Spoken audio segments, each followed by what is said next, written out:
esta presentación de una base bien constituida. Tenemos el equipo, el batímetro con sintonizador en la parte superior. Ah, tenemos al costado una fuente de energía que es para otros propósitos. Y con eso comenzamos a trabajar, ¿no? Primeramente, tenemos que saber las características de los equipos, ¿no? ¿Qué equipos es lo que nosotros necesitamos para poder hacer nuestras prácticas de radioaficionado? Entonces tenemos que conocer las características básicas. Hay infinidad de características de los equipos, pero necesitamos solamente algunas para nosotros poder adquirir un equipo, ¿no? Que nos pueda servir al comienzo de una operación. Entonces, ah, las características básicas que son las que están acá visualizando. En primer lugar, tenemos la potencia de transmisión. Hay diferentes potencias de transmisión de 5 watts, 20 y 100. Vamos a basarnos solamente en equipos que por estándar vienen máximo con 100 watts. Hay equipos que son solamente 5 watts, hay equipos que solamente son hasta 20 watts, y los equipos que también van hasta los 100 watts, que es la potencia permitida para una categoría novicio. Y dentro de ese rango, pues, inclusive los equipos tienen con la opción de poder disminuir la potencia, ¿no es cierto?, a 5 o 20 watts, ¿no? También tenemos que ver el modo de trabajo, ¿no? ¿Qué modos tiene? ¿Qué incluye? Para nosotros, para iniciar en la radio, necesitamos que tenga los modos de banda lateral, que son USB, LSB, que son los que nosotros vamos a utilizar para comunicarnos. Eso se denomina modos de transmisión, modos de comunicación. También tenemos el modo AM, que no se utiliza, bueno, hacía muchos años se utilizaba, ahora ya no. Y también está el modo FM, ¿no? Para la misma frecuencia de HF, en ese modo FM, que es para activar algunas repetidoras y algunas aplicaciones que hay, ¿no? Pero básicamente nos enfocamos en que los equipos deben tener el USB y el LCD, ¿no? Ahora tenemos que ver la banda de trabajo. Por ejemplo, en HF sabemos y todos ya por eh, conocimiento básico, sabemos que la banda de HF va de 3 a 30 MHz. Esta charla es únicamente para equipos de HF. Nos concentramos entonces en ese segmento de 3 a 30 MHz, ¿ya? Existen equipos que vienen corrido de 3 a 30 MHz en transmisión y recepción. También tenemos equipos por segmentos de bandas, donde tienen un interruptor para la selección de bandas. Y también hay equipos de una sola banda, que son los denominados monobanda, ¿no? Específicamente son equipos más pequeños y a veces tienen una o dos bandas, ¿no? De trabajo. Entonces, eso es lo que nosotros tenemos que ver como características principales en un equipo de comunicaciones para iniciar en el mundo de la radio y hacer nuestros contactos, nuestros DX y sacarle el máximo provecho. Son tres características importantes, hay muchas más, pero estas son las que necesitamos. Continuar. Una breve reseña. Yo les voy a presentar algunos equipos para que ustedes tengan conocimiento. Yo sé que acá muchos de los presentes ya conocen marcas y modelos de equipos, pero todos tienen algo en común, ¿no? Todos tienen lo mismo. Eh, si nosotros nos referimos a esas tres características importantes, todos tienen lo mismo. Todos tienen ese elemento común, ¿no? Que es la potencia, la frecuencia de trabajo y los modos de comunicación. Pueden ser algunos equipos que sean más sofisticados, que tengan mejoras en la recepción, mejoras en la transmisión, pero nos interesan esas tres características para iniciar, ¿no? Y en función a eso va el costo, ¿no? También del equipo, de acuerdo a su tamaño, de acuerdo a su año de fabricación, etcétera, ¿no? Entonces hacemos una breve reseña de los equipos y tenemos, por ejemplo, este modelo, ¿no? Que es el 101, que es un equipo con transistores y con válvulas. Ya es un equipo bastante voluminoso, tiene la fuente incorporada, pero es un equipo pues, como un tanque ahí que nos va a proporcionar la potencia, la recepción y las frecuencias necesarias para poder hacer nuestros contactos, ¿no? Este equipo viene por segmento de bandas, ¿no? Entonces no es un equipo corrido, ¿no? Que va de 3 a 30 MHz corrido, sino que viene por segmentos, en porciones, ¿no? De acuerdo a las bandas autorizadas para radioaficionados. Es un equipo exclusivamente para aficionados con las diferentes bandas, ¿no? Que, bueno, quienes están entrando al mundo de la radio van a ir entendiendo que dentro de lo que es la banda de HF existen unas subbandas que son estas, ¿no? 160 metros, 80, 40, 20 metros, 15 metros, 10 metros, ¿no? Todas estas están dentro del segmento de HF. Bueno, tenemos otro modelo de equipo que es ya más, es completamente transistorizado, pero es del año 1980 también, de la misma época que el anterior, pero ya es totalmente transistorizado.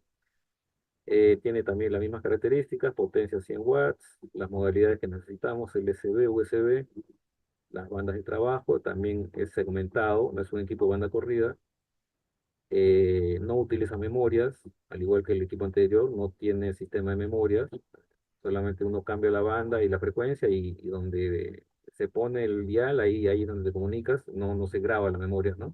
Como los equipos modernos. Son equipos muy buenos, muy resistentes y hasta ahora hay muchos aficionados que todavía lo tienen y lo conservan, ¿no? En buenas condiciones. Tenemos también un ya equipo más moderno, con características para la portabilidad. Por ejemplo, este solamente tiene 5 watts, tiene batería incorporada y funciona en las bandas, en la banda de HF que nos interesa. Y también adicionalmente tiene otras bandas como VHF, UHF, ¿no? Es un equipo muy portable, muy pequeñito, 5 watts. Y bueno, aproveché la oportunidad para presentarles el equipo y vean pues la modernidad que hay ahora, ¿no? En los equipos. Lógicamente, si queremos salir con 100 watts, tenemos que ponerle un amplificador o algún sistema que complemente, ¿no? La potencia del equipo. Y esos amplificadores sí los venden y solamente se conecta y listo, ¿no? Pero para los que les gusta la portabilidad, es un equipo que cumple con todos los requerimientos como para tener una buena activación en algún sitio remoto, ¿no? Así que eh, es una aventura tener este equipo, ¿no? Por el tamaño y por sus características. Bien, y yendo más adelante, tenemos un equipo con características adicionales, con pantalla táctil, pantalla color, múltiples funciones, no solamente tiene la banda de HF, tiene bandas adicionales también. Este es el modelo 991 y salió en el año 2015. Eh, es un buen equipo, pero como tal también hay que cuidarlo, ¿no? Hay que evitar golpearlo. Es un equipo muy resistente también, pero ya con las características mucho más sofisticadas y con mucho más filtros en lo que es recepción. Tiene también la opción de digitalizar la señal y filtrarla, ¿no? Cosa que antes no había esas características, ¿no? Así que es un equipo que vale la pena tenerlo, sobre todo en estos ambientes ruidosos que tenemos en estos días, ¿no? Debido a las fuentes electrónicas. De eso vamos a hablar dentro de un rato. Hay algunos colegas que lo tienen y bueno, yo creo que la cantidad de funciones que tiene, bueno, es todo un curso, ¿no? Poderlo usar también, ¿no? Porque tiene infinidad de funciones en este modelo de radio, ¿no? Y vamos a hacer también un resumen de algunos equipos que sí los quiero mencionar acá, porque es muy posible que ustedes comiencen a verlos, ya sean de segunda mano o que los están ofreciendo, y los puedan ir reconociendo como equipos de HF, de la banda de HF, y que son muy comunes, muy comerciales, ¿no? Y trabajan muy bien hasta ahora, ¿no? Son equipos que tienen sus años, pero trabajan muy bien. Por ejemplo, tenemos este modelo que es el TS430, ¿no? Que salió en el año 83, tiene los 100 watts, la banda corrida. Este sí tiene memorias, ¿no? Tiene pues, 8 memorias, vino con 8 memorias y era uno de los top de la época en donde los japoneses, bueno, hicieron de lo mejor en este equipo. La calidad de recepción es muy buena. la transmisión muy buena también, y también consume bastante corriente, pero es un equipo pues, que cumple con todo lo necesario para un radioaficionado, tanto en recepción como en transmisión, para llegar a hacer buenos DX, ¿no? Estas son sus características que nos interesan: los 100 watts, la banda de trabajo y las modalidades en las cuales funciona. Es suficiente para un profesional este modelo de equipo, ¿no? Tenemos después una versión mejorada también, que es el 140, el TS 140, que ya salió después, en el año 87, con las mismas características: potencia, banda de trabajo y las modalidades, ¿no? Tiene incluye el AM y el FM, ¿no? Pero este sí tiene mucho más memorias, ¿no? Si no me equivoco, creo que tiene 40 memorias o algo por ahí. Es un equipo muy bueno, que hasta ahora está circulando, a pesar de los años que tiene y todo. Totalmente muy fácil de usar. En la parte derecha tenemos todos sus controles deslizables. Y vamos a ver este modelo de equipo porque nos interesan sus funciones. Entonces, este equipo es lo más, digamos, visual, como para poder entender cómo podemos utilizar cada una de sus funciones, ¿no? Tenemos este otro modelo acá, a ver, y tenemos también el clásico 757, ¿no? Que también es un modelo que circula y muchos revisionados lo tienen, y el que lo tiene lo conserva, lo cuida como si fuera una joya, porque en realidad de estos equipos ya no se ven mucho, pero trabajan muy bien y son reparables sin ningún problema, transistorizados totalmente. Y tienen su sistema digital también para el tema de lo que es memoria, el tema de la estabilidad de frecuencia, y son muy buenos equipos, ¿no? El famoso 757. Entonces, esta información se las doy para que vayan identificándose con algunos modelos de radio que probablemente lo puedan ver en algún chat o cuarto de radio de algún radio aficionado, y de repente alguien lo está ofreciendo también por ahí, ¿no? Son muy buenos equipos. Y hay muchos más, ¿no? Muchos más de estas marcas, Yaesu, Kenwood, bueno, Icon sí no he puesto de imágenes, pero también es una muy buena marca, exclusivamente para aficionados, ¿no?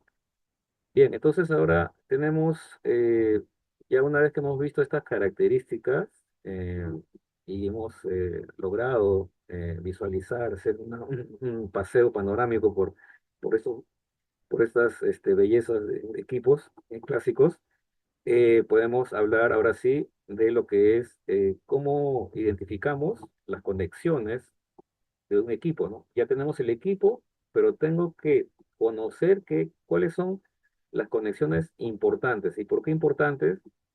Porque si una conexión de ellas está en mal estado, sencillamente no vamos a escuchar bien y tampoco no vamos a escuchar bien. Entonces, este es un resumen de 3 puntos por los cuales fallan muchos equipos y se deterioran en el tiempo, sencillamente por no haber tenido la precaución de revisar estos puntos, o también se van desgastando con los años, ¿no?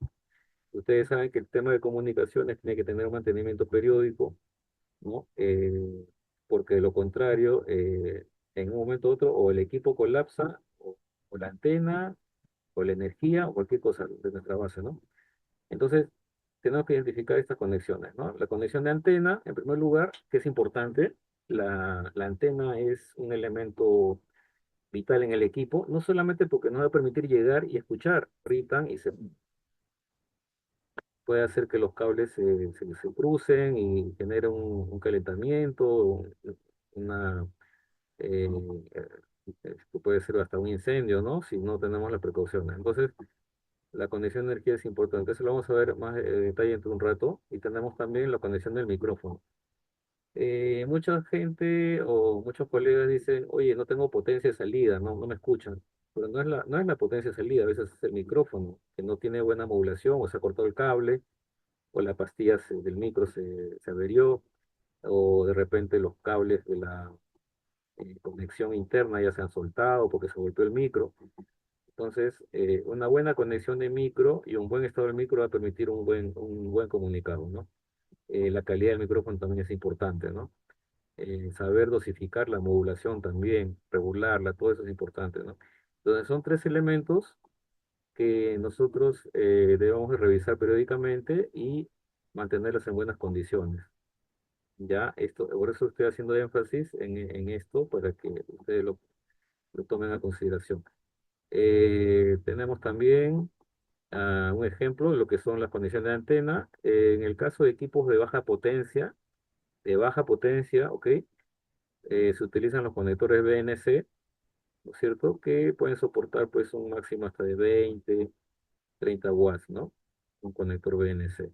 Se utiliza mucho en equipos portátiles como los handys, equipos de UHF también, pero como nosotros estamos enfocándonos a lo que es HF, entonces lógicamente que para 5 watts se utiliza mucho este conector. Este es un equipo portátil, un USDR, que utiliza este conector por la potencia que baja, ¿no?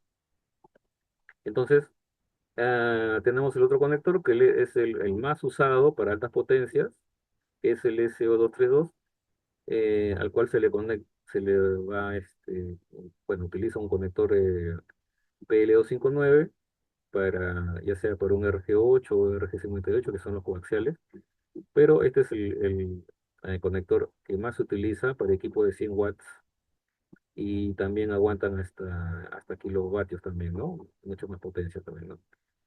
Entonces, esa es la parte que tenemos nosotros que identificar, ¿no? Identificamos. Si yo veo un equipo de 100 watts con un conector BNC, bueno, yo voy a decir, oye, ¿qué pasa? Eso no es de 100 watts, no aguanta 100 watts, ¿no?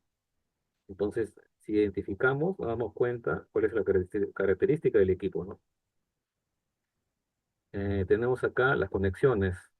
La conexión de energía. La conexión de energía es vital, no solo para lograr la máxima potencia que pueda entregar el equipo, sino también para evitar de que nosotros salgamos con distorsión. Muchas veces hay estaciones que tienen buena fuente, buen equipo, pero ponen un cable delgado, ¿no? O lo contrario, las conexiones están empatadas así nomás con la mano, no hay buena presión, y con el tiempo se sulfata y ya la corriente que pasa por ella es mucho menor, ¿no? Cuando un equipo consume mucha corriente y el cable es muy delgado, ¿qué va a pasar? Se va a calentar el cable. Y si no es un cable de buena calidad, que tenga un buen forro, el forro se va a derretir y se van a cruzar los polos y puede producir pues un incendio por la mala calidad del forro del cable, ¿no? Entonces, hay que tomar en consideración la potencia del equipo para poner un buen cable, ¿no? Y no solamente el cable, sino también los terminales y los conectores. Bueno, yo he tenido oportunidad de ver equipos muy buenos, perfectos, pero cuando transmiten, la potencia caía, ¿no? O sea, se apagaba la luz del equipo, la iluminación se apagaba y pues, se entrecortaba el equipo. Entonces, ¿qué era? El cable. El cable estaba entero, estaba bueno. Internamente comienza a perder calidad el cable por los años y por la exposición a la humedad, algún ambiente húmedo constantemente durante años, y ese cable hay que cambiarlo, porque si lo parchamos y lo seguimos cortando, no, y hay que cambiarlo completo, ¿no? Los cables también tienen cierta fatiga y se ponen resistivos con los años. Esa es la recomendación. Parte de mantenimiento para una estación, los cables tienen que estar en buenas condiciones y no tienen que ser muy largos. No puede haber cable de 10 metros para una batería, ¿no? De 10 metros tendría que ponerle un cable, no sé, un número 6, para que no se baje la- el voltaje, ¿no? Entonces, acá están las consideraciones, ¿no? Las conexiones tienen que ser sólidas, ¿ya? Fusible de buen amperaje. El calibre hay que tomar en cuenta para un equipo de 100 watts. Número 10 o número 12. La longitud del cable no puede ser mayor de 3 metros. Los conectores también tienen que estar en buen estado. Los terminales, las borneras, ¿ya? Eso hay que cambiarlo siempre.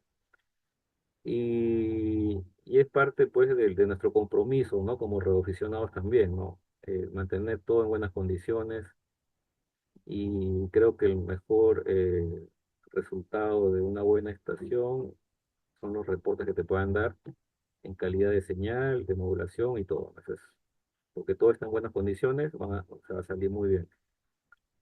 Bien, entonces vamos a ver acá los calibres. Acá he aprovechado para mencionarles los calibres de los cables y he hecho un cuadro azul sobre los calibres que yo recomiendo utilizar, sobre todo para equipos de HF. El calibre 10, si tiene oportunidad de utilizar el calibre 10, pero el automotriz, bienvenido sea, ¿no? También podemos utilizar el calibre 12 para equipos de 100 watts, ¿no? No hay problema. Calibre 14 yo lo recomiendo para equipos de VHF, ¿no? Para equipos de 50 watts. Pero ya el 12 o el 10 es suficiente para equipos de HF. Pero tiene que ser el calibre verdadero, ¿no? Porque a veces el forro es el grueso, pero el cable es delgado, así que, y tiene que ser cobre puro, porque ahora hay también aluminio, ¿no? Entonces, revisemos bien, ¿no? Nuestra calidad de cable.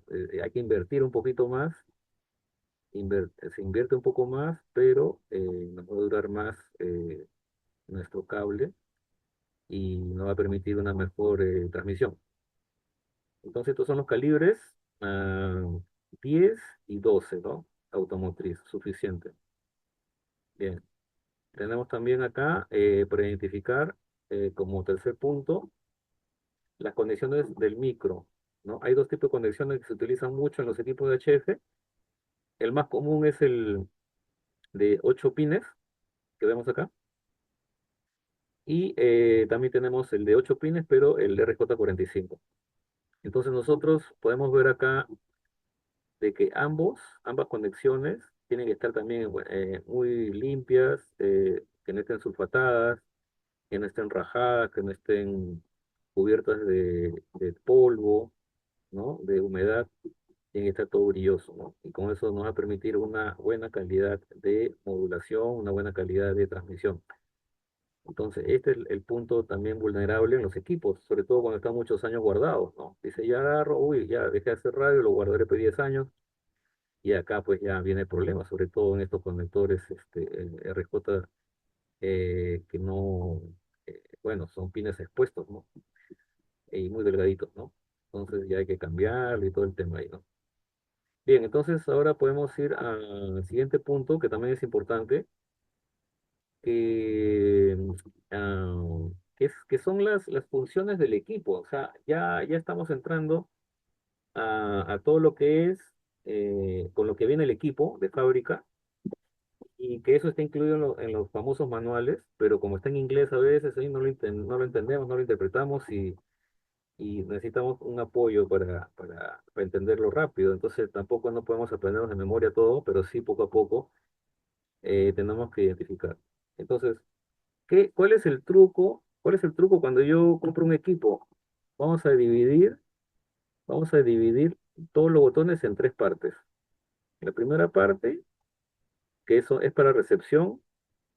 La segunda parte, que es para la transmisión. Y la tercera parte son todos los botones que van a servir para cosas comunes,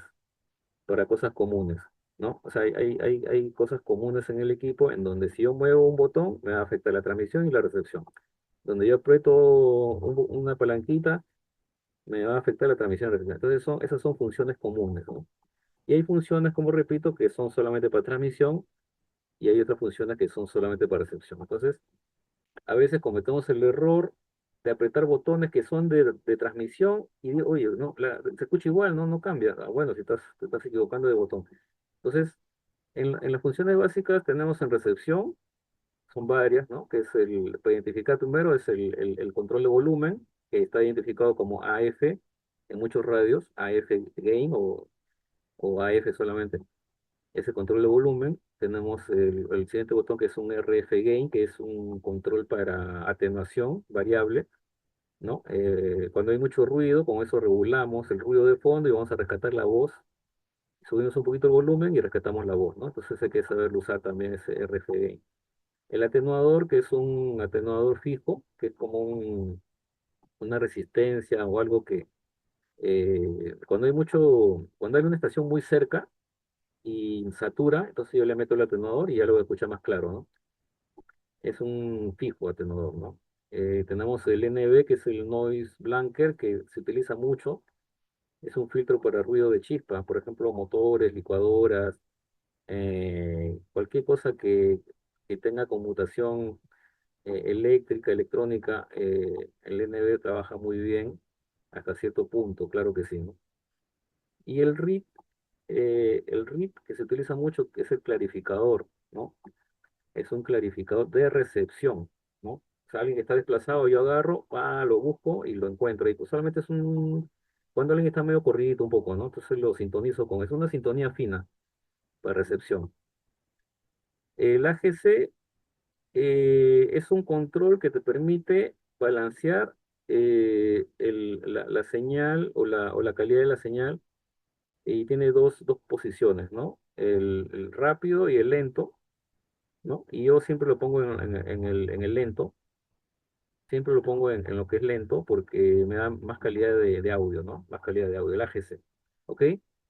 Y el famoso squelch, el squelch o SQ, que es el silenciador variable del corte de audio, ¿no? O sea, uno lo activa y automáticamente no se escucha nada en el parlante. Muchas veces hay gente, colegas nuevos, que el escuela lo tienen activado y dicen, no se escucha nada, no escucho nada, yo te llamo, no escucho nada. Claro, la batería está puesta al máximo y está silenciado completamente el parlante.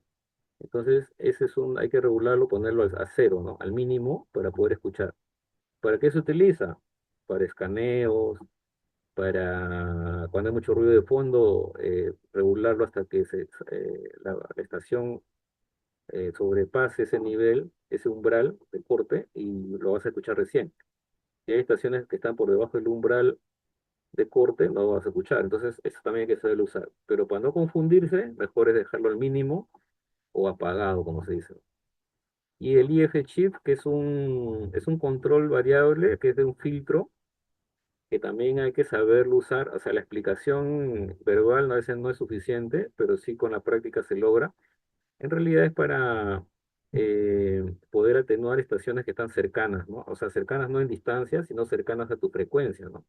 Tenemos una estación que está unos kilociclos más arriba que yo, pucha, entonces, ¿cómo lo borro ese contexto? O sea, le meto el F-Shift, lo ajusto y silencio ese ruido que me genera esa persona y voy a escuchar claro a mi corresponsal. Entonces, el F-Shift también es un filtro muy efectivo para recepción. Entonces, estas funciones son las más básicas para lo que es recepción. Hay muchos más, pero ya tendríamos que hacer otra charla, ¿no? Y avanza la hora. Entonces, pero esto yo se lo tengo presentado ahora para que ustedes lo tomen a consideración en la adquisición de su equipo, o, o si ya lo tienen, para que lo vayan entendiendo. Pasemos ahora a lo que es la transmisión. En transmisión tenemos menos funciones, pero son importantísimas. Ganancia de micro o mid gain, ¿no? Normalmente esto te permite regular tu modulación para lograr llegar a tu corresponsal de la mejor calidad posible. No es necesario ponerlo al máximo. A veces yo siempre utilizo las ganancias micros al 50% y en caso de X ya le meto pues 80, ¿no? Por ciento, algo así. Y hay que saber regularlo porque si uno le da mucha ganancia al micro, también tiende a distorsionar o a saturar. En vez de mejorar la calidad, la empeoramos. Entonces hay que regular eso, ¿no? Por eso comenzamos con un 50% de ganancia. Tenemos el driver, que es el control de potencia de los equipos.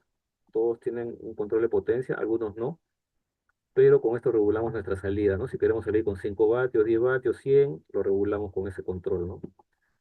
Así es. Tenemos también el compresor, que es el comp, que está escrito como comp, que es una especie de amplificador de voz en donde va a lograr que tu modulación salga de manera lineal, con bastante presencia, así estés hablando bajo o fuerte, hace un recorte y te mantiene uniforme tu modulación durante la transmisión, ¿no?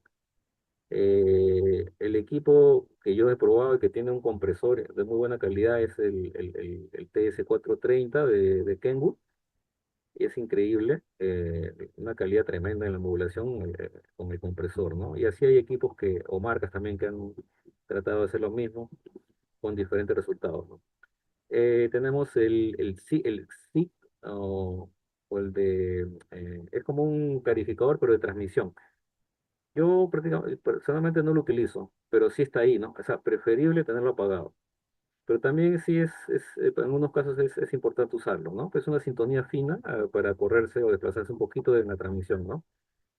Eso es con respecto a lo que es transmisión, ¿ya? Hay más funciones, pero ya es en equipos más sofisticados, pero no vamos a entrar en esos detalles porque no creo que sea necesario ahorita, para sobre todo un tema básico, ¿no? Tenemos también las funciones comunes.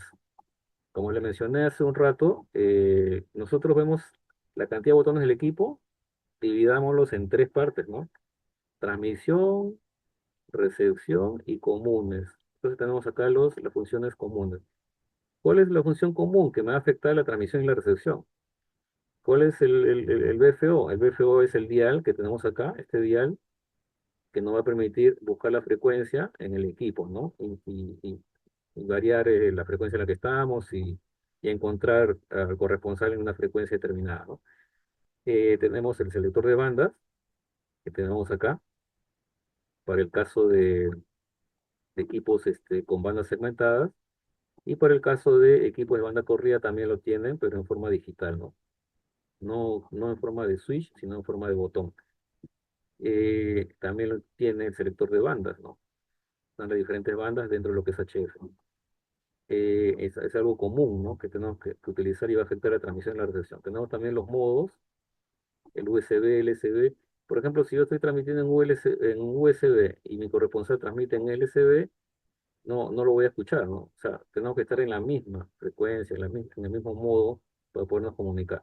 Entonces, son modos comunes que van a afectar la transmisión y recepción.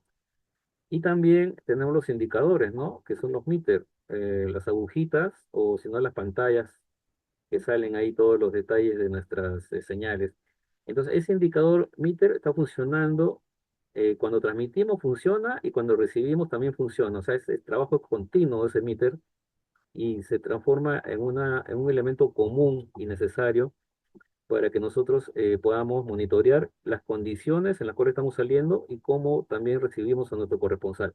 Y así damos los famosos reportes, ¿no? 5-9, 9+10, 9+30, ¿no? Acá tenemos un meter ahí con todas las características: potencia de salida, la estacionaria SWR, porcentaje de modulación, y también aquí tenemos hasta voltaje también, ¿no? Entonces, el meter nos indica muchas cosas y trabaja tanto en transmisión como en recepción. No al mismo tiempo, pero se transforma en un elemento común, ¿no? Entonces, ya identificamos los tres niveles, ¿no? de funciones, ¿no? Recepción, transmisión y común. Entonces, ahora vamos a pasar al siguiente punto, que son unas recomendaciones, ¿ya? Estas recomendaciones ya son las aplicaciones, cómo debemos nosotros iniciar nuestra comunicación. Transmisión, la ganancia la ponemos al 50%. Potencia, el driver, bueno, pongámoslo al 80%. Si mi equipo bota 100 vatios, le pongo 80%, estaré botando 80 vatios, ¿no? Se puede trabajar. Puede trabajar tranquilo, sin que se caliente, sin tener problemas de saturación, etcétera, etcétera, ¿no? Y si queremos, le damos todo, pues no hay problema. La compresión de modulación, también, normalmente hay que tenerlo apagado, ¿no? Para comunicaciones locales hay que tenerlo apagado.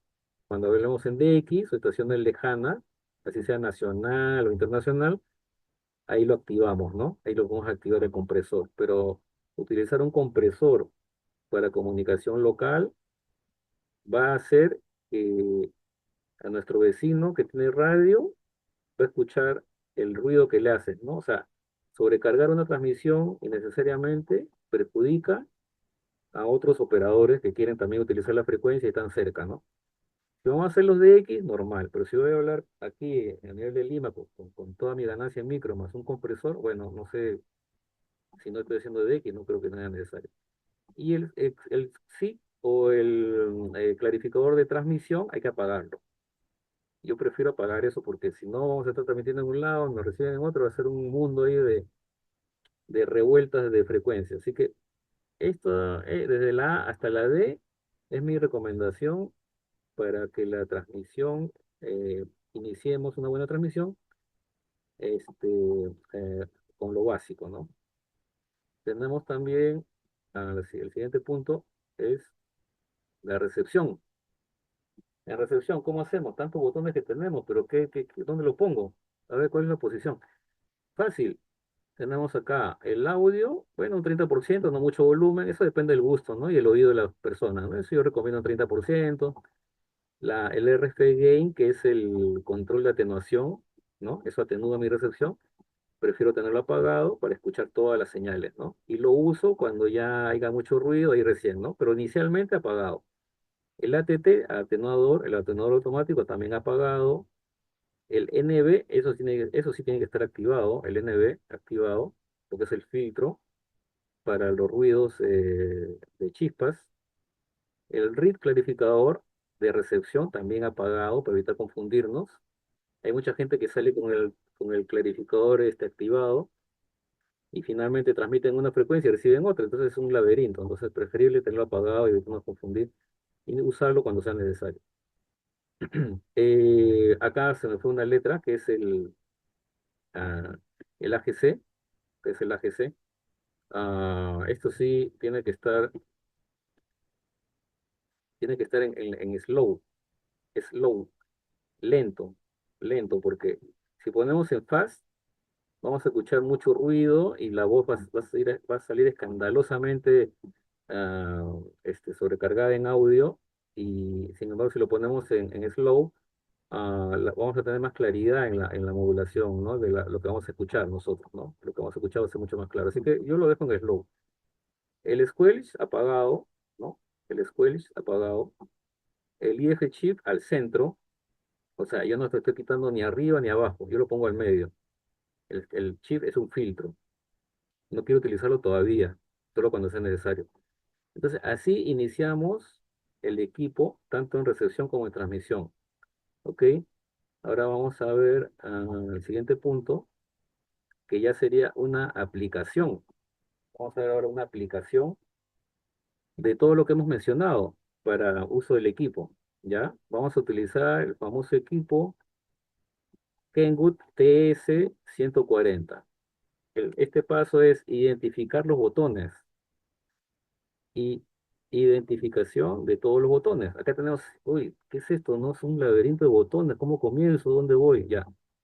Entonces, ordenemos, ¿no? Acá vamos a definir cuáles son los que son comunes, cuáles son los que son de transmisión y cuáles son los de recepción. Entonces, primero vayamos a los comunes. Los comunes, tenemos el switch encendido, tenemos lo que es memorias o la búsqueda de la frecuencia que necesitamos, tenemos el modo, ¿no? En este caso, esto está en no, en USB, ¿no es cierto? Y estamos en 14.355.3, que es la banda de 20 metros. Eh, entonces, aquí escogemos nuestro modo. Ya, estamos hablando en comunes, ¿ah? Tenemos nuestro dial, con este dial movemos y buscamos la frecuencia.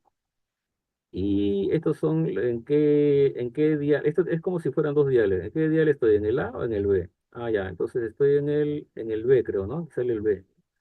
Ya, escojo, ¿no? Entonces, acá lo que hago yo es escoger frecuencia con todo esto. Escoger la frecuencia de mi contacto, ya. Y con esto selecciono mis bandas. Entonces, todo lo que está en amarillo son elementos comunes, que si yo muevo cualquiera de esos botones, me va a afectar la transmisión y la recepción, ¿ya? Entonces ya tenemos identificado todos los elementos comunes en este equipo, ¿no? Si vamos a otro equipo, también podemos hacer lo mismo, identificando cada función. Entonces, ahora nos vamos a lo que es en recepción. Tenemos en amarillo los elementos comunes y en rojo todo lo que va a servir para mejorar mi recepción. En este caso tenemos el RIP, que está al medio, el chip también que está al medio, ¿no? Lo sido movido, el volumen que está al mínimo, y el squelch también está al mínimo, ¿no? ¿no? Estamos hablando de recepción. Tenemos también el RF gain, que está acá puesto como máximo. El nivel de el NB también, el NB es variable, está puesto al mínimo.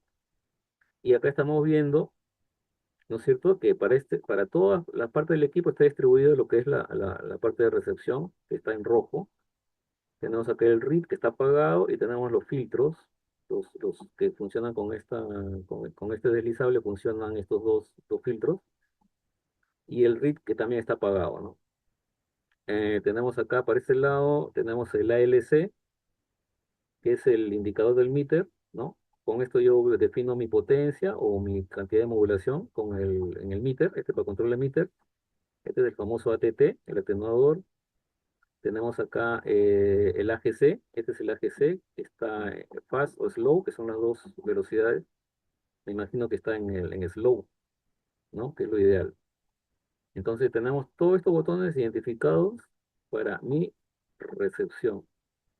Ya, este de acá sí es transmisión, ¿ah? El power, este sí, acá sí hay que corregirle este de acá. Ya, entonces, este sí, hasta acá es, ya, ahora sí. Entonces tenemos acá todo lo que es para recepción, ¿no? ¿Ok? Ahora sí estamos. Entonces, eh, ya estamos identificando elementos comunes, elementos de recepción en mi equipo. Ahora nos vamos a lo que son elementos de transmisión. Elementos de transmisión. Vamos a ver. Ya. ¿Ve? Ahora sí está un sombrero acá. Ya, muy bien. Entonces estamos en transmisión. ¿Qué tenemos? Los elementos comunes, ¿no es cierto? Todas las funciones. Y en transmisión tenemos, en primer lugar, el conector de micro. Vamos acá el conector de micro, ¿ok? Porque es donde va a entrar nuestra señal, nuestra modulación. Tenemos el botón Send, que es para transmisiones de prueba. El procesador o el compresor, que es lo mismo. El control de meter, que es para ver nuestra modulación o nuestra potencia de señal, ¿no? Es para el meter, para controlar la lectura de meter de nuestra transmisión. Tenemos el box, que es un transmisor automático que normalmente tiene que estar apagado. Esta es una función que no la mencioné, pero no se utiliza mucho, pero tiene que estar apagado el box, ¿no? Porque también es una función de transmisión. Y hacia este lado, eh, hacia el lado derecho tenemos la velocidad de Charlie Whiskey, que es para la telegrafía manual, automática. Tenemos la potencia, la nivel de potencia, que es deslizable, y tenemos la ganancia en micro. Entonces, hemos identificado hasta aquí las tres funciones del equipo. Este, la cantidad de funciones que tiene, pero lo hemos dividido así, ¿no? En tres partes. Entonces, así es como nosotros nos orientamos para el uso de un equipo, sea cual sea, ¿no? Identificando primero para qué sirve cada botón y metiéndolo en la casilla de común, transmisión y recepción. Entonces, esas son las características al menos de este equipo Kenwood, el 140, que yo lo he utilizado como ejemplo porque es el que me da mucho más claridad en la presentación, ¿no? De cada uno de sus botones. Eh, y tiene la ventaja de que cumple con lo que necesita un robot aficionado para sus comunicaciones básicas, ¿no? Pasemos ahora a lo que son las recomendaciones, como punto 6, las recomendaciones generales, ¿no? ¿Ya? Y esto va para todos, con experiencia, sin experiencia, que están comenzando, y para los que de repente ya se olvidaron un poco también, hacer un refresh. Entonces, nosotros primero tenemos que tener la antena ajustada o sintonizada a la frecuencia de trabajo. Nosotros no podemos utilizar un buen equipo si nuestra antena no está bien adecuada o calibrada y ajustada. Y esto no solamente implica que sea la antena, sino también un buen cable coaxial, unos buenos conectores, ¿no? O sea, todo el sistema de antena tiene que trabajar en forma óptima para poder nosotros conectar al equipo, ¿no? Por dos razones. Uno, porque tenemos que llegar bien, y dos, porque tenemos que proteger el equipo. Una antena en mala calidad va a terminar deteriorando la etapa de salida o alterándola, la etapa de salida de un equipo de comunicaciones. Por eso es siempre necesario hacer énfasis en una buena antena, un buen cable, unos buenos conectores. Ya tenemos en el punto B la fuente de energía. La energía es importante porque nosotros, digamos, si nuestro equipo consume 15 amperios o 16 amperios, según el manual en la transmisión, ¿no? Cuando yo transmito, mi equipo consume 20 amperios, 12 voltios. No, perdón, 15 amperios, 12 voltios. Entonces, yo tengo que comprarle una fuente de 20 amperios. Entonces, le estoy dando una reserva de corriente, ¿no?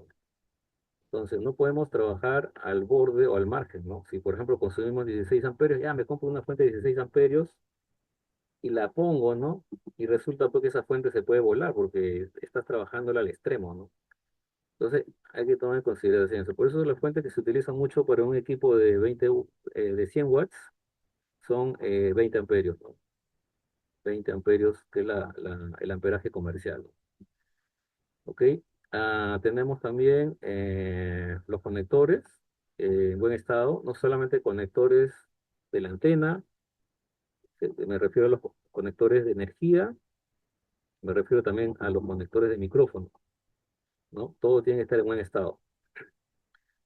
Utilizar los calibres adecuados de cable, que ya lo mencionamos, ¿no? El número 10 o 12, que es lo que yo recomiendo, que sea automotriz, porque tienen bastantes hilos y es más flexible también, ¿no? Porque ahora hay también el AWG, pero ese es muy duro, muy rígido. Recomiendo el automotriz número 10 o 12. Ah, las borneras, todo bien, los terminales, una buena conexión, eh, que todo vaya a presión, nada empatado ni soldado, es preferible que vaya todo a presión.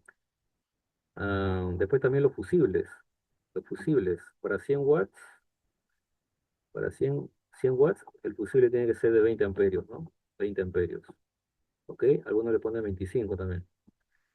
Yo preferible 25, ¿no?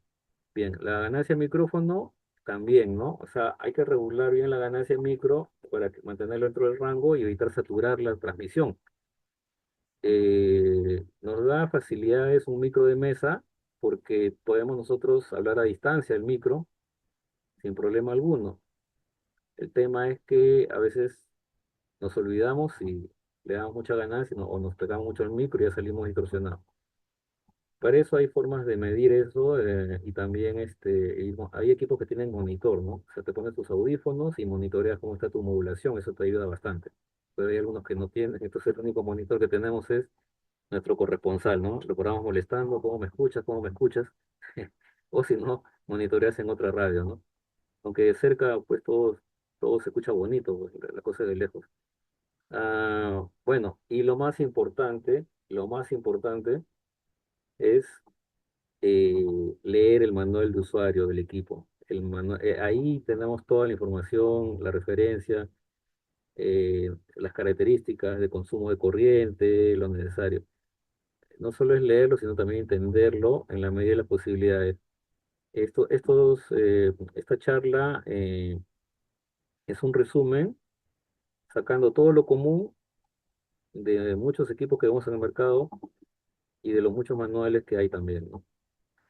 Entonces, esto es una referencia para no tenerle miedo al equipo y decir, oye, son demasiados botones, ¿no? Cada botón sirve, solo hay que saberlo usar y en qué momento usarlo. Ah, tenemos también algunas cositas adicionales, ¿ya? Eh, que nos van a ayudar a mejorar la estación. Tenemos el equipo, tenemos la fuente, tenemos la antena, ya tenemos nuestra base, pero podemos tener también más cosas poco a poco para ir mejorando nuestra estación. Entonces, ¿qué necesitamos? Dispositivos que complementen, ¿no es cierto? Y nos faciliten un monitoreo, ¿no? De cómo está yendo nuestro sistema, ¿no? Entonces, ya a veces no solamente es el equipo, ya necesitamos dispositivos adicionales que son como lo que menciono yo aquí. Por ejemplo, necesitamos un batímetro para saber cómo estamos saliendo de potencia. Dice, uy, de repente estoy saliendo con 100, ¿no? Pero si tú botas solo 50, ¿qué pasa? Monitoreas tu señal y también el batímetro mayormente viene con el medidor estacionario, las dos cosas juntas. Y si tienes un medidor de ROE independiente, también es bienvenido, porque el medidor de ROE te va a indicar en qué estado está tu antena. Y ahora último han salido los famosos analizadores de antena, los nano VNA, que son ya más sofisticados que para medir las antenas y calibrarlas, ¿no? Pero mayormente, bueno, los profesionados que ya tenemos años, hemos también aprendido a utilizar el medidor de ROE o el medidor SWR o de estacionarias, que es lo mismo, es una herramienta importante, ¿no? Importantísima, ¿no? Para nuestro chat de radio. Tenemos también el famoso sintonizador de antena, que en algunos equipos ya viene incorporado, pero también puede ser externamente. Por ejemplo, acá en la imagen vemos acá un sintonizador de antena, ¿ya? De la marca Kenwood, que es bastante antiguo, pero muy bueno, que es manual, ¿no? Es manual. Un sintonizador manual que tiene batímetro y medidor estacionario. O sea, estas tres cosas, estos tres elementos están en este mismo equipo, ¿no? Y es manual, y lógicamente en la época actual existen ya los sintonizadores automáticos, que no necesitamos mover nada, solamente apretamos un botón y sintoniza automáticamente, pero tiene que ser uno de buena calidad, tiene que ser uno resistente, ¿no? Han salido unos muy chiquitos, pero se calientan las bobinas y es todo un tema, ¿no es cierto? Tiene que ser algo para 100 watts. Así es. Y lo que nos ayuda también mucho es un selector de antenas. En el caso que tengamos dos, tres antenas, eh, nos compramos una llave, un selector y podemos hacer pruebas en una antena, otra antena, o de repente en la otra, en el otro terminal ponemos una carga fantasma y ahí medimos nuestra potencia, etcétera, ¿no? Y los famosos micro de mesa, como los que ven acá, que hay varios modelos de estos micros, ¿ya? Y en realidad nos van a permitir una buena transmisión, una calidad de modulación tremenda, y dependiendo de la marca y el modelo, ¿no? Y es importante regular la calidad, ¿no?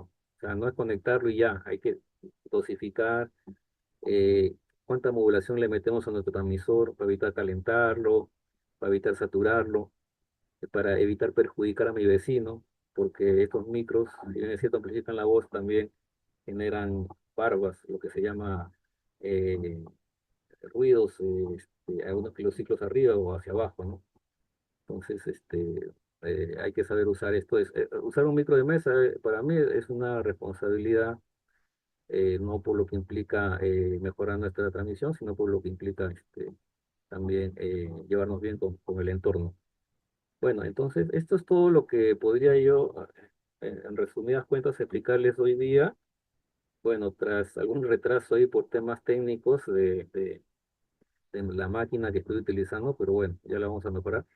Y agradezco a todos su presencia, espero que hayan tenido claro esta charla y yo agradezco nuevamente y si tienen alguna pregunta estoy atento para poderla resolver, ¿no? Yes. Ok, Javier, muchísimas gracias por la presentación. Creo que ha estado bastante clara, incluso para los que recién están empezando en el mundo de la radio. Ok, como tú dices, pasemos a la sección de preguntas. Si hay alguien que tiene alguna pregunta, puede levantar la mano. Oscar, César. ya, yo solamente, Javier, me gustaría que aclares un poquito el tema de los pétalos del SO232, porque te garantizo que muchos no lo saben a qué te has referido. Ah, correcto. Sí, eh, bueno, con respecto a lo que es el conector, ¿no? Como lo vemos acá, eh, con el tiempo pasan dos cosas, ¿no? Ah, el pétalo, la parte central, tiene unos pétalos, los cuales no hacen presión cuando ya se ha puesto muchos conectores o de repente aún uno está transportando el equipo de un lado a otro, etcétera, etcétera, ¿no? Entonces comienzan a abrirse, a separarse, ¿no? Y ya no ejerce la presión necesaria para que la RF pase por ahí. Entonces, al no hacer mucha presión, se comienza a carbonizar también, ¿no? Y eso crea una resistencia. Y a veces esa resistencia comienza a calentarse, ¿no? Y a veces perjudica o la etapa de salida o de repente la misma conexión, la misma soldadura interna comienza a calentarse y también que genera una soldadura fría. Entonces, es una cadena de consecuencias, ¿no?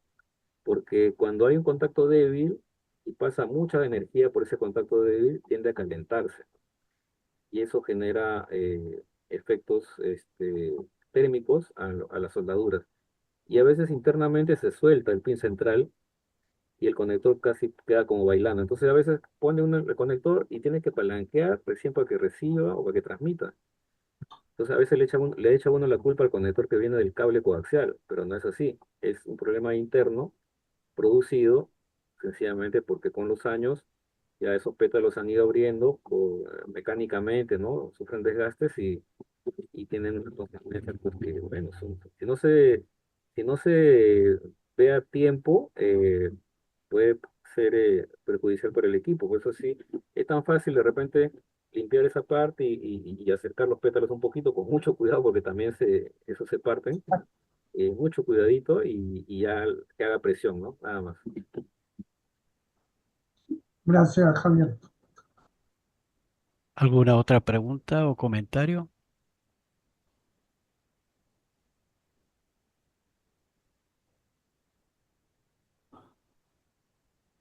¿Nadie? Vamos, anímense. Disculpe, Javier no ¿podría muerde. por favor Dale, dar un pues. ejemplo del Squelch? Una explicación rápida, por favor. Ok. Y Miguel también está con la mano levantada. Un ratito, Miguel. Dale, Javier, con la respuesta sobre el Squelch.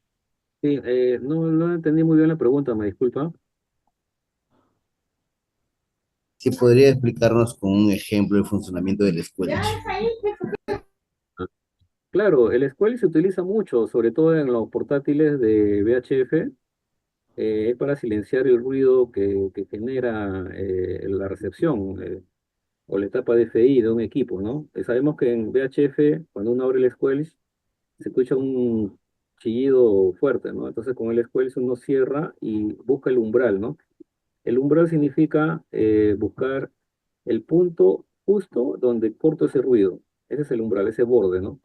Entonces, cualquier señal que sobrepase ese nivel de umbral, la voy a escuchar. Lo mismo pasa en los equipos de HF. En los equipos de HF también, en 40 metros tenemos mucho ruido. Tenemos 7 de ruido, por ejemplo. Entonces yo puedo cerrar el squelch hasta apagar ese nivel de 7 y encontré ese umbral. Y cuando haya alguien que llegue con 8 de señal, ahí recién lo voy a escuchar, ¿no? Entonces, también se aplica para HF. El problema es cuando estás en un sitio muy ruidoso, a veces el ruido mismo también abre el escuela, ¿no? Entonces es complicado usarlo o aplicarlo para HF, sobre todo en ciudad. En zonas rurales donde no hay mucho ruido de, de fuentes electrónicas o no hay ruidos de cargadores de celulares, ahí el umbral de ruido es mucho más bajo y puedes escuchar mejor o rescatar mejor la modulación. Entonces, es una aplicación que sí, muchos lo hacen, pero siempre y cuando el ruido de la zona no sea muy alto, ¿no? Muchas gracias. Ok, Miguel o A4BAU.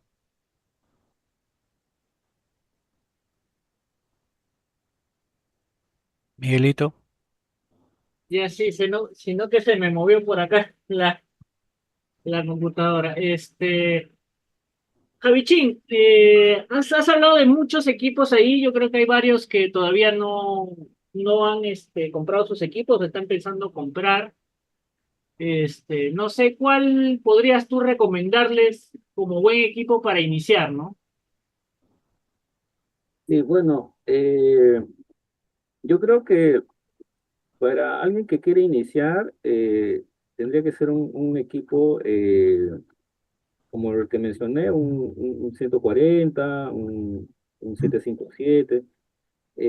Hablé sobre el equipo valvular, eh, pero es un equipo que requiere otros conocimientos adicionales a lo que yo había explicado, ¿no? Sobre todo con lo que es la sintonización de la antena, el tema del filamento.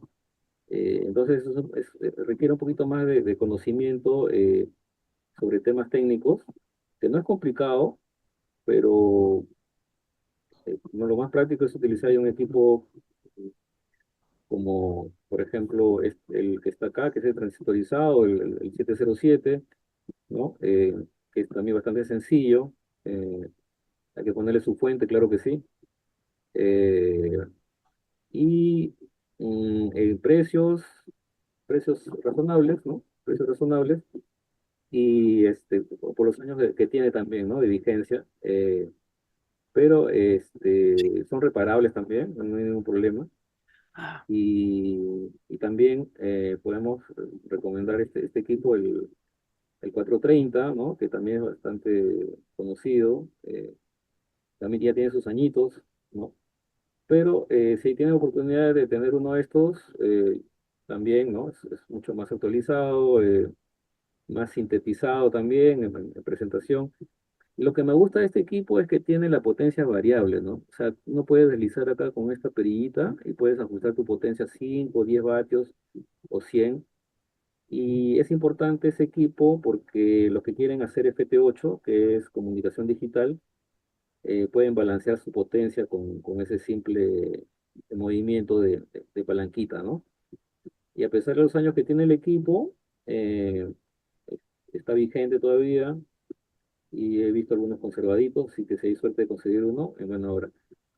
Pero depende mucho también de quién lo va a comprar. Si va a utilizarlo para comunicación digital, le convendría este, ¿no?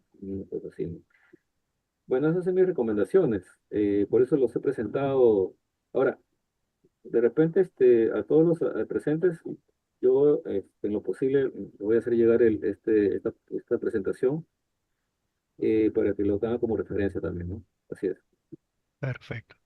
Ok, Javier, hay una pregunta de Jorge desde Arequipa, o a 6 Alfa Foxtrot Víctor.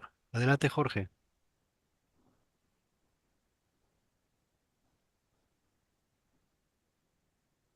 Jorge, no se te escucha.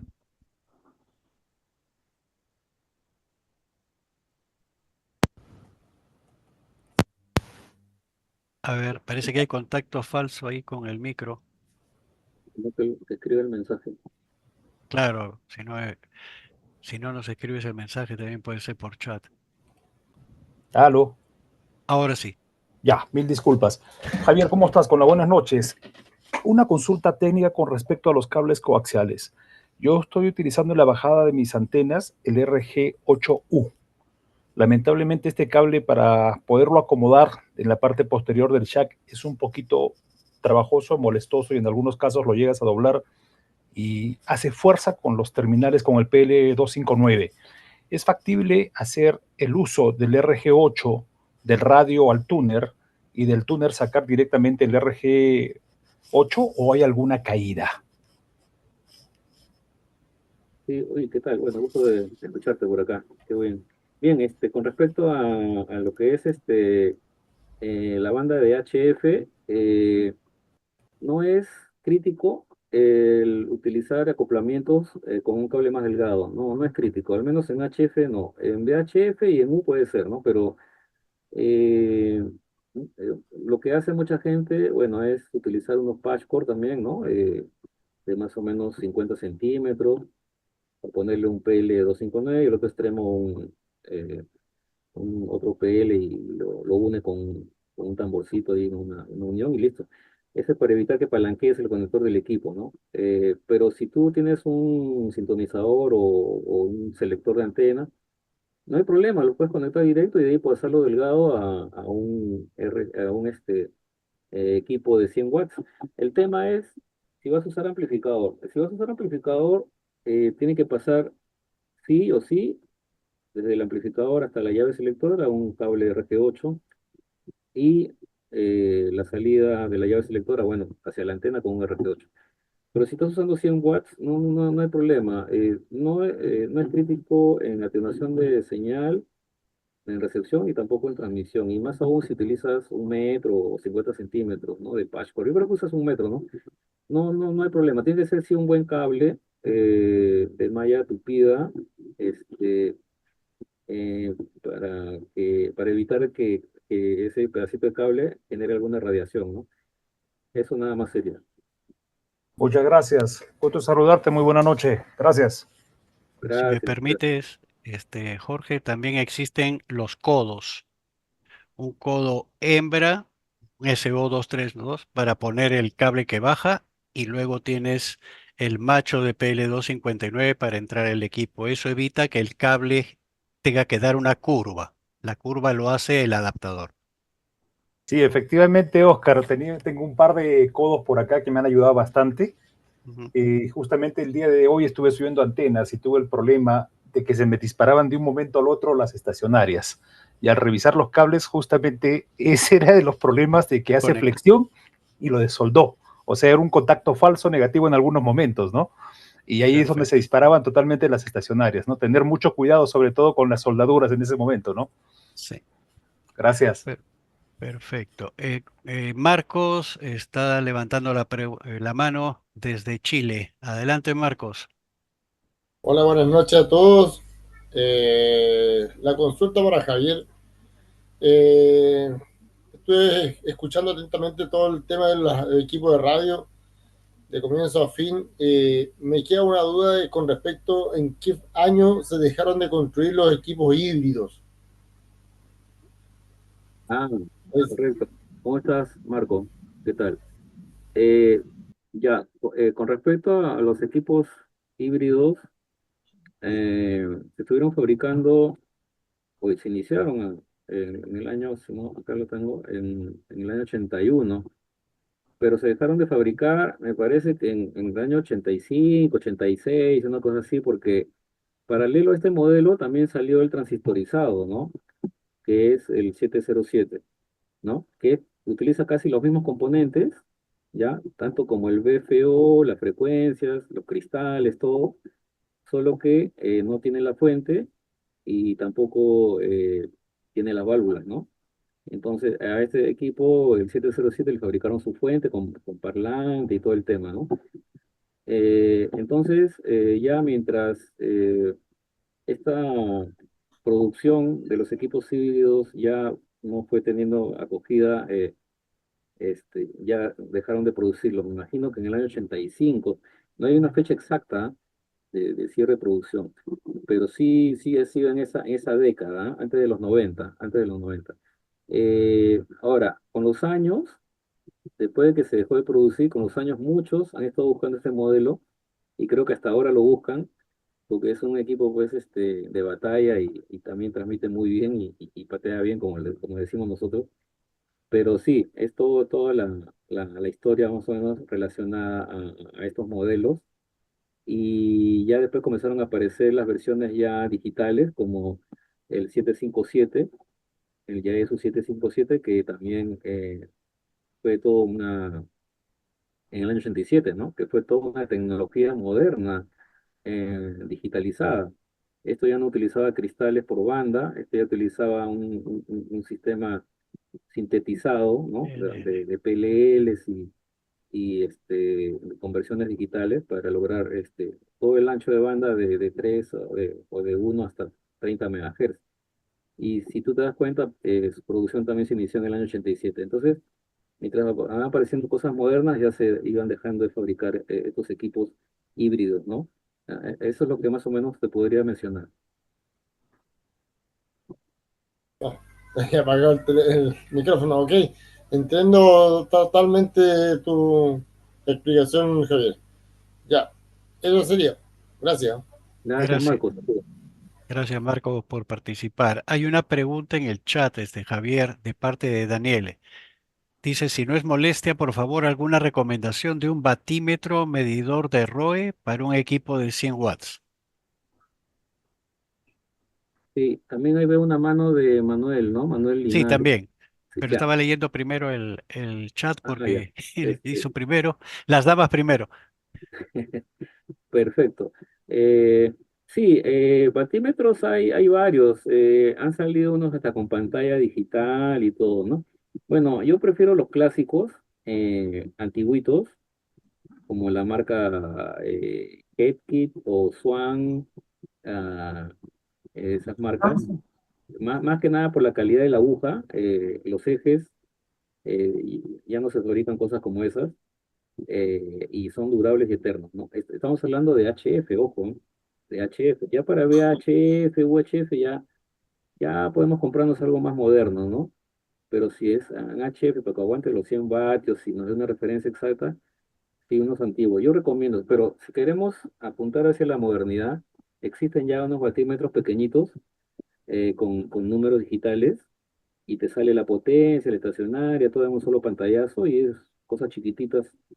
Y ahora, la pregunta es si miden exacto o no. Ah, esa es la pregunta del millón. Habría que compararlo, ¿no? Al menos el que yo uso, que es antiguo, marca Swan, me da la potencia precisa en todas las bandas. Me han traído equipos nuevos y los mido y me marca los 100 en todas las bandas y todo. Entonces, tendría que compararlo con el mío, ¿no? Sí que, pero es mi recomendación, ¿no? Un batímetro antiguito, marca Getit, Swan, no sé otras marcas, no recuerdo ahorita, pero son, más o menos son de los años 80, 85 por ahí, ¿no? Un Hansen también, Javier. Hansen Hansen también, también, claro, de bien, sí, aguja. sí. Ok, gracias Javier. Le pasamos ahora a Manuel, que está levantando la mano. Hola, Osquitar, gracias. Javier, felicidades por la presentación, todo súper claro. Únicamente quería que me ayudes con una precisión. Hablaste acerca de las fuentes y que es necesario que estas tengan un margen seguro de operación para que sean eficientes y que no se incendien, ¿no? Entonces, el equipo, siguiendo tu consejo, estoy viendo acá el manual y me dice que tiene 20.5 amperios. Entonces, ¿de cuánto margen estamos hablando para que pueda operar de manera eficiente, ¿no? No lo sé y si es posible que esta fuente sea un poco portable para poder llevármela al parque, ¿no? Porque veo que son un poco pesadas. Esa es mi pregunta, Javier. Muchas gracias. Ok. Eh, Ok, correcto, Daniel. Mira, ahí tengo estoy haciendo una presentación del tema de las fuentes. En realidad hay tres tipos de fuentes. Esta fuente que vemos acá es una marca bien conocida, Astron, pero tiene un transformador y la hace bastante pesada, robusta. Es tipo industrial esta fuente, ya, es regulada y todo y trabaja muy bien, pero solamente genera 20 amperios.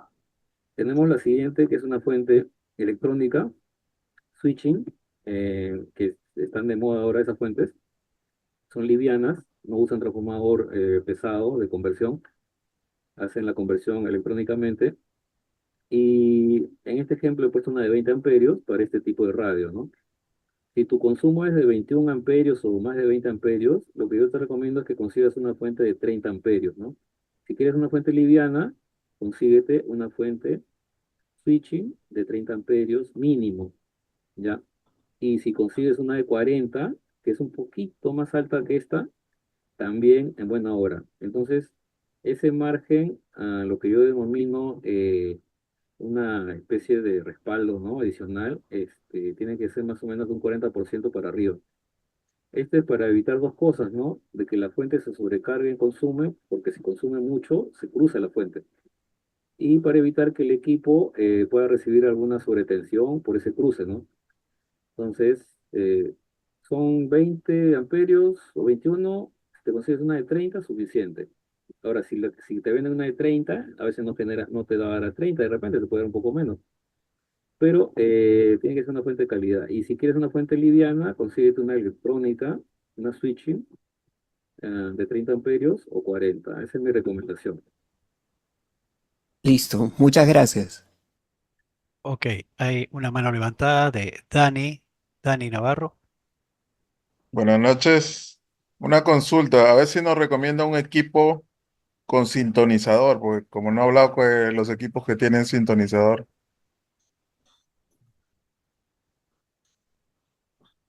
¿Qué tal? Lo que pasa es que equipos con sintonizadores hay varios. eh, por ejemplo, en la línea Kenwood y el que le sigue al que yo presenté acá, que es el 140, es el TS440, ¿no? El TS440, que es de dimensiones muy similares, tiene más botones de funciones y está incluido el tuner, ¿no? Ese equipo también incluye el medidor de potencia, el medidor de CWR, ¿no? Si quieres mantenerte en la línea Kenwood, te recomiendo el TS440, que es más o menos de los años, a inicios de los 90, una cosa así, ¿ya? Y ya tiene sus añitos también en el mercado. Entonces, si quieres algo más moderno, puedes utilizar este de acá. Este sí también tiene todo su sistema de moderno y también tiene túnel incorporado y todos los temas, ¿no?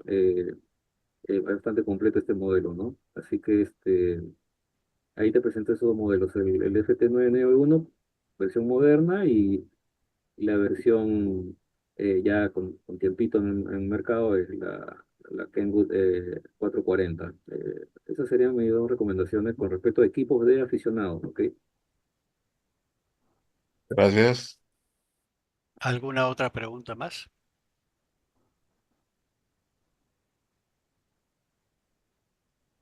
¿Ninguna? Bueno, Javier, creo que eso es todo, parece. ¿Algo más que quieras tú agregar para terminar? Sí, solamente concluir de que esta charla inicial bastante básica. Más adelante vamos a hacer una charla con un poquito más de detalle con respecto a lo que es la instalación de por sí de una estación. Si bien es cierto, hoy día hemos mencionado cuáles son nuestros elementos que podrían complementar, ¿no? Nuestra estación, nos falta cómo lo conectamos, ¿no? Cómo lo conectamos, cómo medimos, ¿no? ¿Qué va primero? ¿Va el sintonizador, el batímetro? ¿O el sintonizador va pegado al batímetro, a la antena? ¿O qué va? O sea, todo un tema, y eso ya lo vamos a ver en una siguiente charla, de tal manera que nuestro propósito es formar buenos operadores con conocimiento y que tengan los conceptos básicos para hacer una buena operación y que no tengan dificultades con el uso de sus equipos, ¿no? O sea, cual sea la marca, considerando que lo que hemos visto hoy día son las funciones básicas y comunes de cualquier radio aficionado, independientemente de la marca, independientemente del modelo, ¿no? Y ya cuando tengan su equipo, ya de repente le van a descubrir más cosas, pero ya ese es un tema que tienen que resolver ustedes, pero acá se ha visto lo básico y lo necesario para poder comunicarse.